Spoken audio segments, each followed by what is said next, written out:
I'm in Florida for NAREIT's 2019 ESG Forum.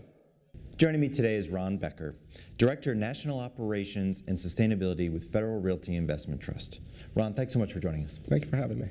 Now, in conversations with your company's CEO, Don Wood, he has said that the key to a company being sustainable is not having a separate mission, but really having sustainability embedded into the company's overall business philosophy. What are some of the less obvious ways that sustainable practices or thinking are embedded at Federal Realty? It's a great question, Matt. You know, everything we do at Federal Realty is focused on creating long-term value for our investors. And we do that by focusing on our real estate, making sure that it remains relevant to the communities, the retailers, and the people who are shopping at our shopping centers. Sustainability is embedded in every decision we make, and that's because these are the things that matter and are relevant to our retailers, the consumers, and the communities in which we operate. Everyone at Federal Realty strives to find a better way of doing things, whether that's a best practice, an innovative approach, or being, as Federal Realty is, a progressive leader in the space. You find that at things as simple as our teams out in California who are power washing our shopping centers to make sure that we maintain our brand and the look of our properties using non-potable water. Protecting a very, very valuable resource, obviously, especially in California and water. You see that in the rooftop farms we have, which are very interesting because we have spoken about that in a number of different avenues. However, one of the things that you don't see about that is that we are able to mitigate the water runoff.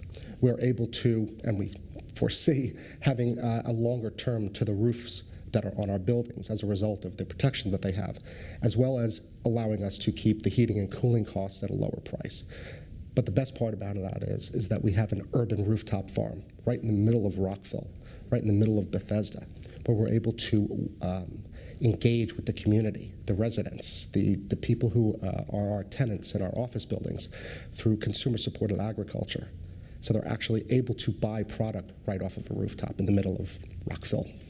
Now, you talked about the rooftops, and Federal Realty was an early adopter of rooftop solar efforts. Can you talk a little bit about the investment that Federal Realty has made in renewable energy and what the results have been so far? Absolutely, and I have to say we're really thrilled with that product. As you've said, we were an early adopter, so our first systems went online back in 2012. Currently, we have a little bit north of 13 megs in operation at 24 properties, about $30 million invested in direct ownership. This allows us to do a lot of different things. Not only are we creating green power, but we're able to engage with the who's who of our tenants through power purchase agreements, allowing them to operate better, us to operate better, and both of the tenant and us, the landlord, obviously, to meet our goals of sustainable measures. Currently, we have another 5 or 6 projects that are going to come online between Q2 and Q3 this year, 2019, increasing us to nearly 18 megs of power production on our roofs. We're seeing double-digit returns, which I have to say we're really thrilled about. And again, stays with our theme of really creating long-term value for our investors.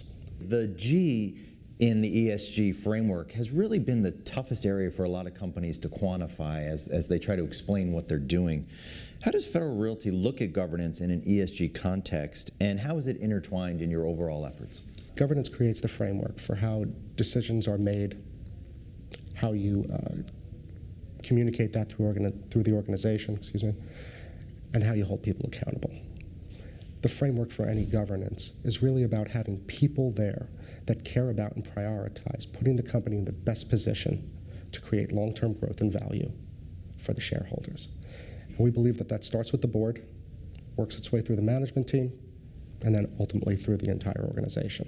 A focus of our management team and the board is always about putting the company in the best position to create, again, as I've said, long-term value for our shareholders. Governance creates the framework for how we do that. It's about putting policies into place, how to communicate that, and then how to hold people accountable for it. Our board is heavily involved in how we go about doing that, how we message that, and how we implement that throughout the company. Again, that starts with the board, works through the management team, and ultimately permeates through the entire organization. At Federal Realty, we're not focused on checking the box for every governance best practice. And quite frankly, doing so doesn't put you in any better position to really have effective governance. regardless of how you attack that. We focus on ensuring that the framework for our governance allows us to make the best decisions for the company, the best decisions for our shareholders, and to create long-term, sustainable value. We think this approach has worked pretty well for us thus far, and when you think about it, we've increased our dividend for 51 consecutive years. Ron, thank you so much for joining us. Thank you again for having me. Really appreciate it. For more on this and other ESG-related topics, be sure to visit NAREIT's website, REIT.com.